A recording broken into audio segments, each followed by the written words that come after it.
Okay, and next up, we've got Texas State Senate District 3, Bobby Tillman.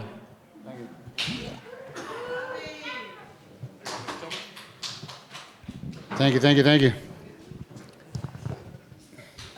you and welcome to the stage. We want to go ahead and give you 30 seconds to just give us your name, what you're running for. Just open us up with an introduction. All right, my name is Bobby Tillman. I'm running for Texas State Senate in District 3, which I don't know if you know, that covers 18 counties, all the way from Henderson County down to parts of Jefferson County. I'm a sixth-generation East Texan. I've been in the commercial flooring business since I was 18 years old, running a business. I do flooring for like universities and buildings and stuff like that, not just, I don't do homes and stuff. The last 20 years I've been raising cattle in East Texas on some land that I inherited from my family that's been there since 1880.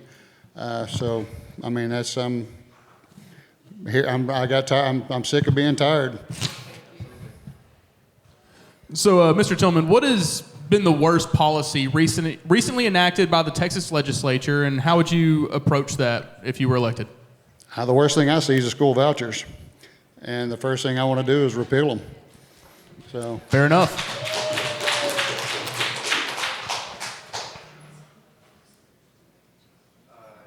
Thank you, Bobby. You had a policy proposal that I thought was really interesting on your website. You talked about how you would employ potentially the National Guard for the school systems to keep the kids safe. That is an idea. I mean, what it is I want to get with local leaders and work something out. That's just an option that I have. That's not something that I'm going to say, yeah, we're going to employ the National Guard in all these schools. What my understanding is, there's a lot of towns, like the town I live in, we don't have a police force. So there's no way to put anybody at the school to protect our kids.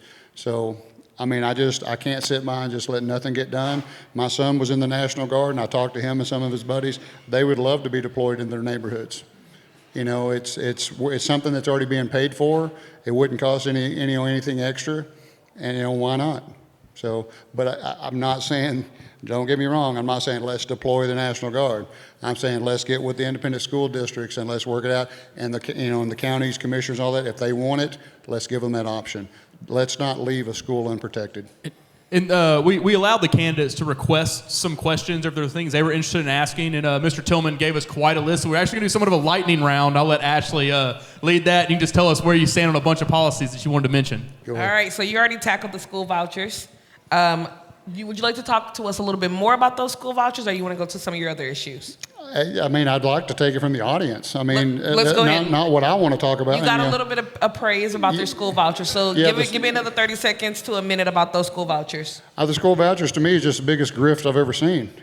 There's 18 counties that I'm going in, and I think there's 15, but I know there's 14 counties that don't even offer them. So what you're doing, the only thing you can use the vouchers for is for homeschooling.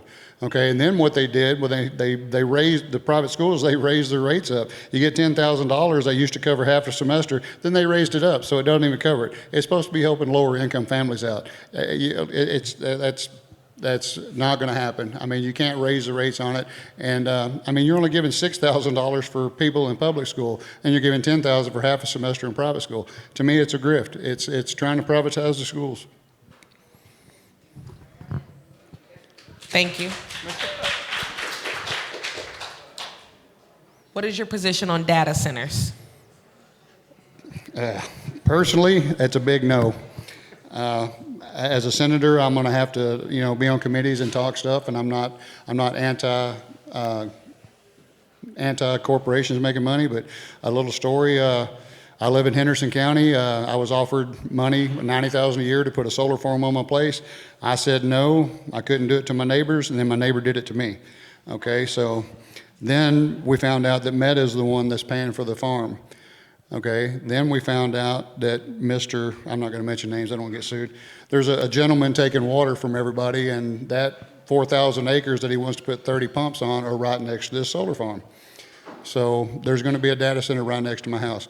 A lot of people here know me. They went, and if you go on my Facebook page, I don't like talking about stuff I don't know about. So I drove to Hood County in Granbury, Texas, to look at a data center.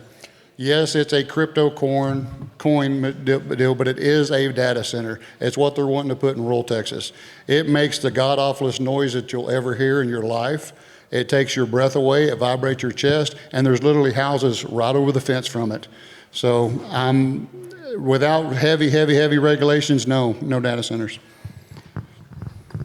Any questions from the audience before we continue? Do you want to wrap through all of his? I can, yeah. Yeah, let's just go through those quickly and let him just answer. Healthcare. Go ahead and tackle healthcare for me. Healthcare, we got to expand Medicaid. These counties, these small counties, we're in Jefferson County. Well, this is a big county in my district. Jefferson, Nacogdoches, Henderson, those are big counties. You get out into some of these other ones and they're closing the hospitals down.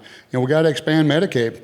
If you're pregnant here, you can't even get maternity help. The infant mortality rate is just booming through the roof because they can't get access to health. And we have to help each other, guys. We have to help each other live.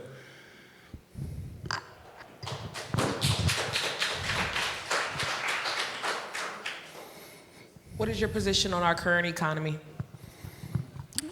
I don't know about y'all, but I'm not doing so good. So, like I said, my business is. My business runs, I said I do corporate businesses whenever I do them. I do like huge corporations, and they only spend money when they do remodels. If they get the opportunity to keep their money and not pay it in taxes, and not have to reinvest in their company, they don't do remodels. So right now, every time somebody's in office, my business cuts in half, which is okay because I'm trying to retire. I'm getting to where I just work whenever I need to, but our children are who I'm worried about. It's not fair to our children. Speaking of the children, you also did speak a lot about education. Please tell me some of your plans for education. Well, first thing I want to do is I want to do if I say universal child care, everybody says I'm a socialist, so I'm going to say affordable child care. With that, when saying that, we need to start learning. They got to learn. It's a learning at an early age. My son had an issue about learning. I was a single dad. I raised my son by myself. I put him in schools. They were supposed to be teaching him to read. They didn't. Once you reach a certain level, a certain age, your mind is not wired the same. So it goes through several different applications to get them to read again. I think that every kid needs a chance to read. Our kids are our future. If we don't get them in school and teach them at an early age, then we're failing them. The kids aren't failing us. I see everybody talking about how these kids need to do this and the kids need to do that. We're the ones that made these kids. We're the ones that created this mess. So we got to help them. We have a question from the audience. Okay, we have a lot of solar farms going in and taking all our land, our agricultural land. What can we do? I go overseas and I see all these solar panels that are over parking lots, causing shade and so on. Why can't we do that in Texas instead of taking our agricultural land? From what I found out, like I said, I'm not a college educated guy per se. Like I said, I was 18 years old. When I was 3 years old, I knew what I was going to do. My dad did it. I went right into business at 18. But I did take a college course. And there's a government formula that they do, and it has to do with it's money. Basically, it's money. They can go in there and they figure out if it's going to hurt so many people, what's the cost of those people's lives compared to how much money that it makes. Okay, there's actually an equation and all that stuff. I'm not real good with acronyms and all that stuff. I mean, that's just all new to me on that. But like I said, it's basically like tobacco. Tobacco will never be outlawed because it generates so much money. They don't care how many people that it kills, how many people it hurts. They don't care. It will always generate more money than your human life is worth. That's how they feel about the data centers and the solar farms. And one additional audience question, what are your views on cannabis? I myself personally don't like cannabis, but I'm not going to say that I won't vote for it. I think veterans should have access to it just using their veterans military ID. But if that's what my county district wants, let's get the revenue. I'm okay with it. It brings in money. It helps people out. I don't think that it's bad. I just myself personally, I've seen some towns, Albuquerque, New Mexico, some other towns that legalized it. Those towns kind of went down a little bit. But like I said, guys, I definitely want to decriminalize it. Let's get our brothers and sisters out of jail for this, this little smoking of weed. I mean, that's crazy. Okay, with that said, we'll give you 30 seconds to just kind of wrap up anything you'd like to share with the audience. I mean, I appreciate everybody being here, guys. This is a great opportunity for me. I drove about 4 hours to get down here. My car is actually broke down, overheating, so I'm probably going to be here for a few days. My son's going to come get me.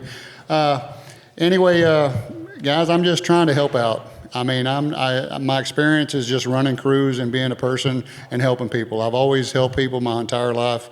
I just want to our children are our future. You know, we got if you want a working environment and a working community, you have to invest in our children. We have to give them a chance. When I was 21 years old, I bought my first home. You know, my son's 30 years old and he's still renting, and he's working 2 jobs to pay for it. And he's a veteran. That's just wrong. I mean, we got to get these kids some help. We got to boost the economy.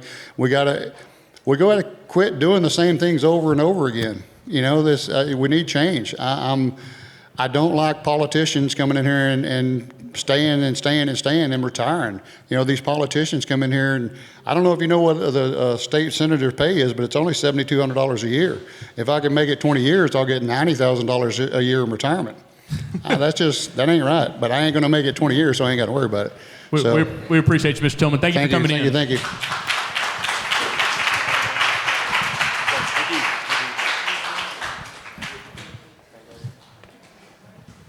Okay, and next up we have criminal court judge Luke